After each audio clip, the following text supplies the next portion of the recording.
Hi, I am Nap Gaking Jr., a math teacher, and you are watching Top Math, a YouTube channel that features solutions to some math competition problems given in the past several years here and abroad. So, today we have four calculation problems to consider and learn the techniques that will be used in these four exercises. Okay, so for number one, we have g is equal to 5 over 6 plus 7 over 12 plus 9 over 20 and so on, plus 3 over 5. In the last three is composed of the three terms 3 over 5, 5 over 7, and 7 over 8, and so on, no? So,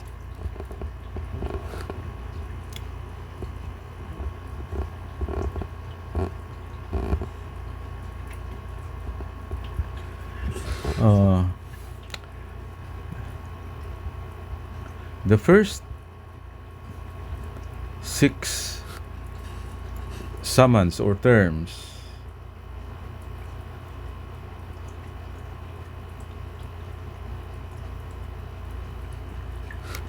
seem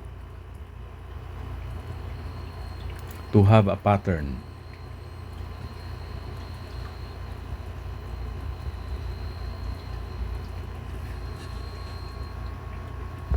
But the last three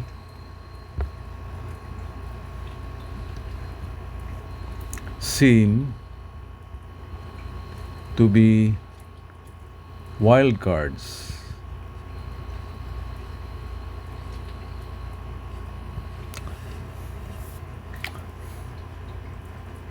Actually, the pattern in the first 6 is that the numerator is the sum of some factors of the denominator. Okay, so in the first 6 summands,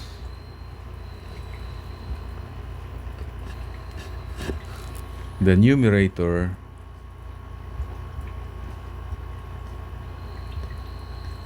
is the sum of some factors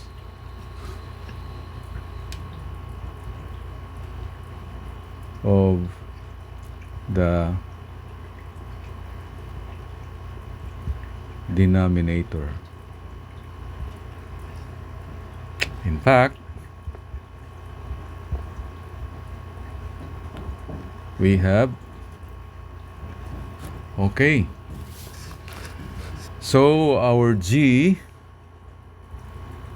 is equal to 2 plus 3 over 6 plus 3 plus 4 over 12 plus 4 plus 5 over 20 plus 5 plus 6 over 30 plus 6 plus 7 over 42 plus 7 plus 8 over 56, and then the wild cards 3 over 5 plus 5 over 7 plus 7 over 8. Okay, and that 2 over 6 is 1/3, 3 over 6 is 1/2, 3 over 12 is 1/4, 4 over 12 is 1/3, 4 over 20 is 1/5, 5 over 20 is 1/4, 5 over 30 is 1/6, 6 over 30 is 1/5, 6 over 42 is 1/7, 7 over 42 is 1/6, 7 over 56 is 1/8, 8 over 56 is 1/7, and then plus 3/5 plus 5 over 7 plus 7 over 8. Then collect all those fractions that add up to 1. So we have 1/3 plus 1/3 plus 1/6 plus 1/6. Their sum is 1. We also have 1/4 plus 1/4 plus 1/2. Okay, that's another 3 fractions adding up to 1. And then we have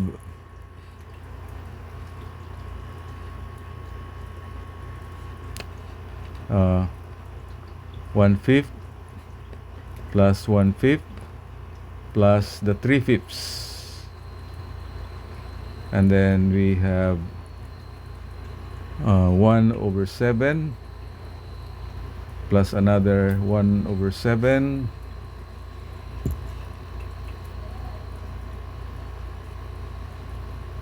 Where's okay, and then plus the 5/7 plus 1/8 plus 7/8. So everything accounted for. So you have 1 plus 1 plus 1, 1, 2, 3, 4, 5 plus 1 plus 1 equals 5. So the answer to the first calculation exercise is 5. Next, number 2. Number 2 is 8. Okay, observe that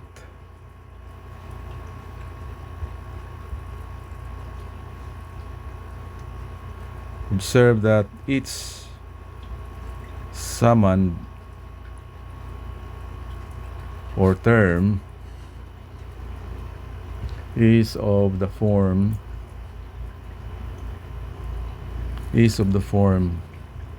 n plus 2 to the n minus 1 over 2 to the n, which is equivalent to n plus 1 minus 1 over 2 to the n. Okay. Therefore,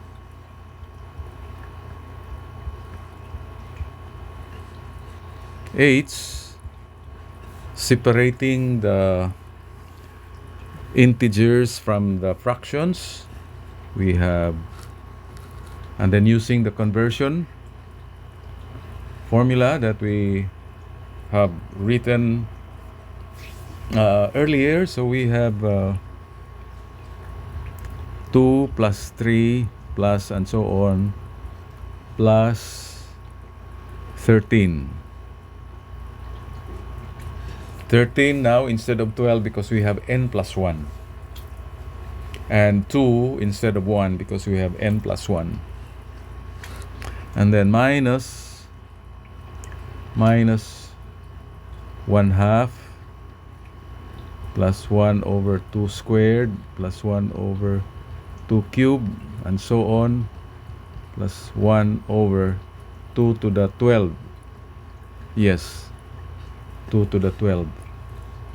And this one is 13 times 14 over 2. But since we are not starting with 1, so we have to subtract 1. Okay. Minus, okay, so the formula is given above for geometric progressions. No, it's given in another video. Anyway, the formula for a geometric progression, Sn is equal to the first term times 1 minus r to the n over 1 minus r, where r is the common ratio, g sub 1 is the first term. And this is the sum of the first n terms of a geometric progression. So we have here 12 terms. So and G1 is 1/2, so this is 1/2. 1/2 times 1 minus 1 over 2 to the 12 over 1/2. And this is 91 minus 1, while this is 1 minus 1 over 2 to the 12. So this is 89 plus 1 over 2 to the 12, or simply 89 and 1 over 40, 96, or 4096. Okay, that's the second. And then for number 3, we have the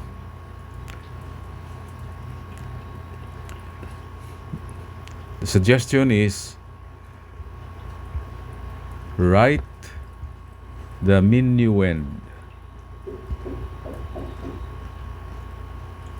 or the number that is to be multiplied, which in this case the minuend is an integer, are integers, as linear combination of the denominator of the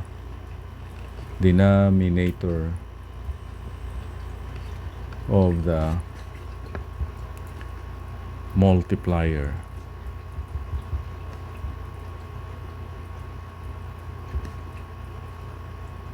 Okay, for example, in the first summand, we have 154 times 15 over 49. 154 is the minuend, which is an integer, and the multiplier is 15 over 49, and the denominator is 49. Okay, so thus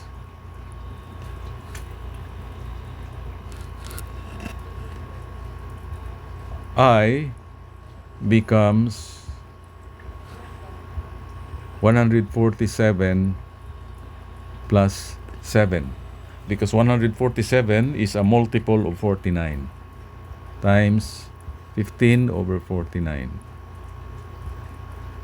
plus 112 minus 8 times 3 over 56, because 112 is twice 56, plus 252 plus 9 times 5 over 63, because 252 is 4 times 63. And so what happens is 147 divided by 49 is 3 times 15, so we have 3 times 15, and then plus 7 times 15 over 49 is 5 over 7. Then 112 divided by 56 is 2 times 3, so you have 2 times 3, and then 8 times 3 over 56, we have 3 over 7, plus 4 times 5, plus 9 over 63 is 1 over 7 times 5, that's 5 over 7. Okay, so we have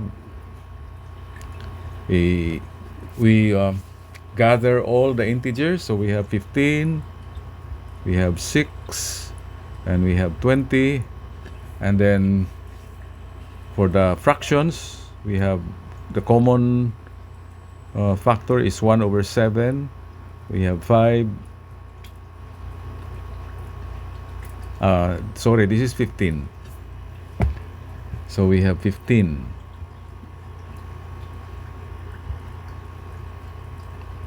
15 minus 3 plus 5.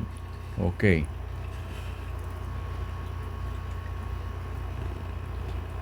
3 times 15 is 45. Sorry. Okay, so we have 45 plus 6 is 51 plus 20. That's 71. And then 15 minus 3 is 12 plus 5 is 17. So we have 17 over 7. Now this is equal to 71 plus 14 plus 3 over 7. And 14 over 7 is equal to 2. So we now have 73 and 3/7. Okay. And then number 4.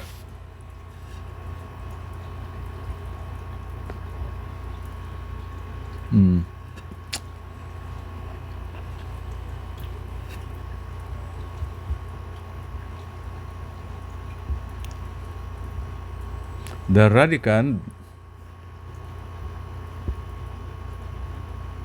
is of the form, okay, the radicand is the expression inside the radical sign.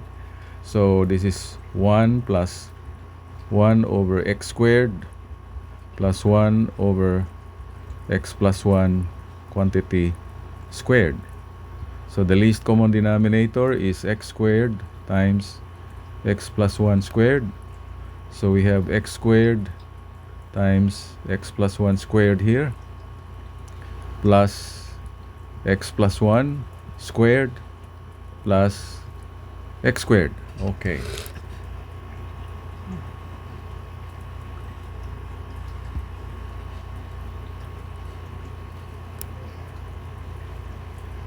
And we have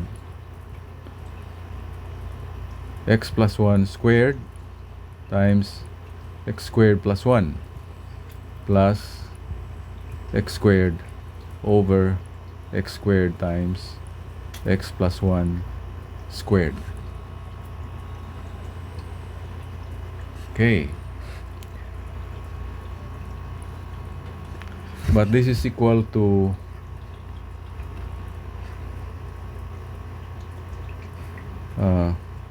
if we perform the binomial expansion of the first product, the first factor, so we have x squared plus 2x plus 1 times x squared plus 1 plus x squared over x squared times x plus 1 squared.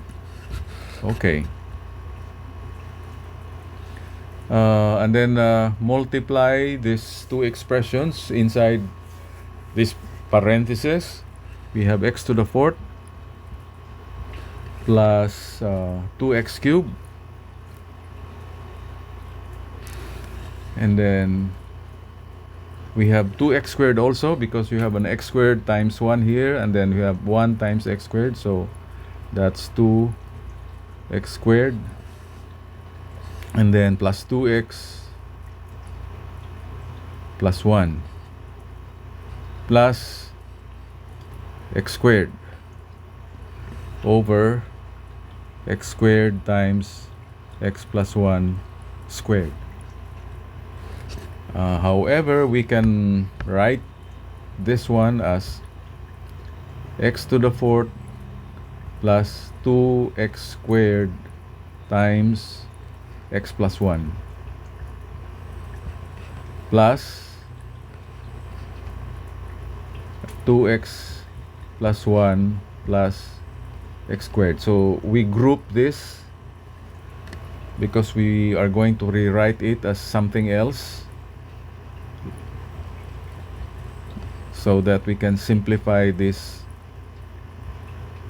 expression. Okay, so we have x to the fourth plus 2x squared times x plus 1, and then the last 3 is actually x plus 1 squared over x squared times x plus 1 squared. Therefore, we can write the numerator as x squared plus x plus 1 quantity squared over x squared times x plus 1 squared. Therefore, the square root of 1 plus 1 over x squared plus 1 over x plus 1 squared is actually equal to x squared plus x plus 1 over x times x plus 1, which is equal to x times x plus 1 over x times x plus 1, which is equal to 1 plus 1 over x times x plus 1, which is equal to 1 plus x plus 1 minus x over x times x plus 1, which is equal to 1 plus 1 minus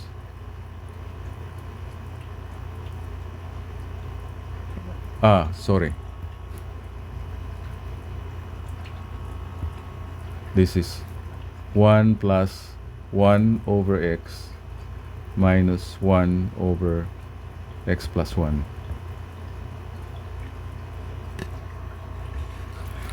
It follows that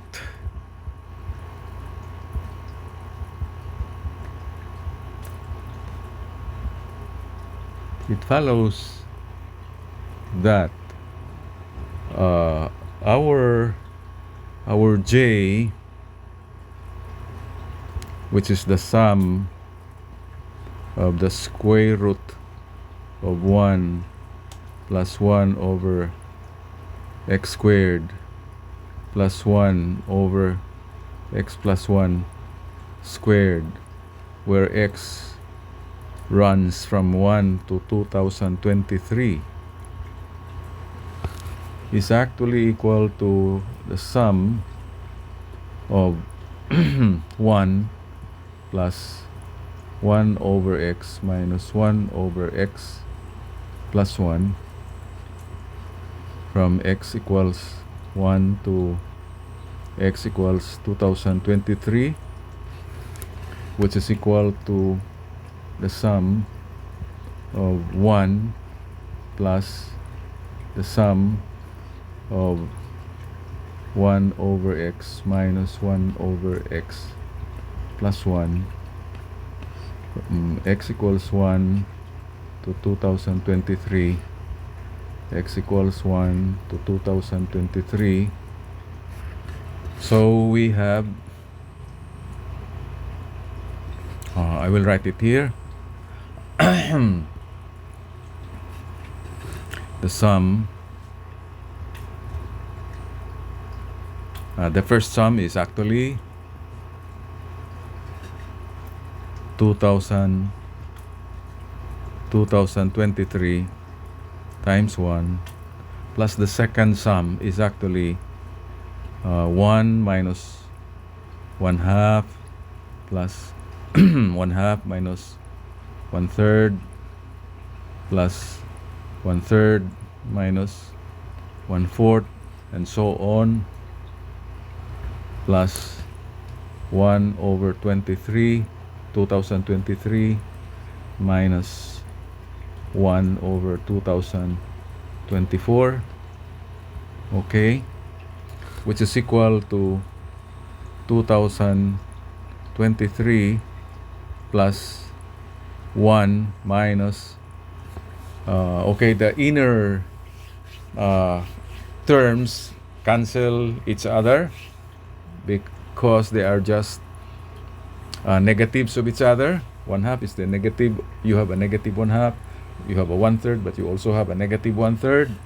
So we are left with the first and the last terms, which are 1 and 1 over 2024. Okay.